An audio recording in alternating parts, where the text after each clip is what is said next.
अगर मैं आपसे कहूं कि अब जासूसी करने के लिए इंसानों, कैमरों या ड्रोन की नहीं बल्कि कछुओं और मछलियों का इस्तेमाल किया जा रहा है, तो क्या आप यकीन करेंगे? सुनने में ये किसी साइंस फिक्शन फिल्म की कहानी लग सकती है, लेकिन चीन ने बिल्कुल यही दावा किया है। चीन का कहना है कि विदेशी खुफिया एजेंसी समुद्र के भीतर रहने वाले जीवों को जासूसी का हथियार बना रही है। आखिर इसके पीछे की सच्चाई क्या है और क्यों बढ़ रही है चीन की चिंता? आइए समझते हैं। नमस्कार, मेरा नाम है तन्मय पंत और आप देख रहे हैं आरब न्यूज।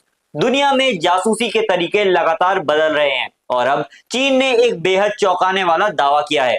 चीन का कहना है कि विदेशी खुफिया एजेंसियां समुद्र में कछुओं और मछलियों पर सेंसर और ट्रैकिंग डिवाइस लगाकर तटीय इलाकों की जासूसी कर रही है।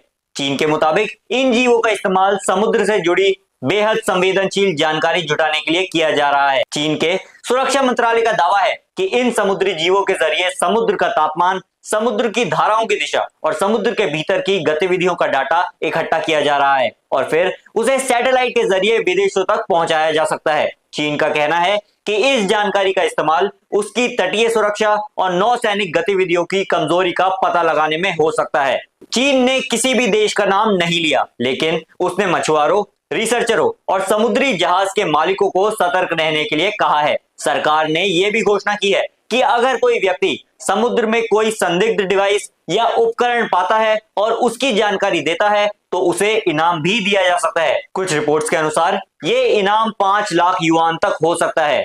चीन ने कछुओं और मछलियों का ही नहीं बल्कि सेंसर लगे बुओए, सोलर पावर वेव ग्लाइडर और जहाजों में लगाए गए निगरानी उपकरणों का भी जिक्र किया है। चीन का दावा है कि इन उपकरणों के जरिए उसकी समुद्री गतिविधियों पर नजर रखी जा सकती है। अगर चीन का यह दावा सही साबित होता है तो ये साफ संकेत है कि दुनिया में जासूसी का तरीका पूरी तरीके से बदल चुका है। आने वाले समय में जंग सिर्फ जमीन, आसमान और साइबर स्पेस तक सीमित नहीं रहेगी, बल्कि समुद्र की गहराइयों में भी एक खामोश लड़ाई हमेशा चलती रहेगी। क्या अब इंसानों के साथ साथ समुद्री जीव भी देश की सुरक्षा और खुफिया युद्ध का हिस्सा बन चुके हैं? यही सवाल आज पूरी दुनिया के सामने खड़ा हो चुका है। आपको क्या लगता है? हमें कमेंट करके जरूर बताइएगा और ऐसी ही और जानकारी के लिए हमारे साथ जुड़े रहिए। मेरा नाम है तन्मय पंत और आप देख रहे हैं आरब न्यूज।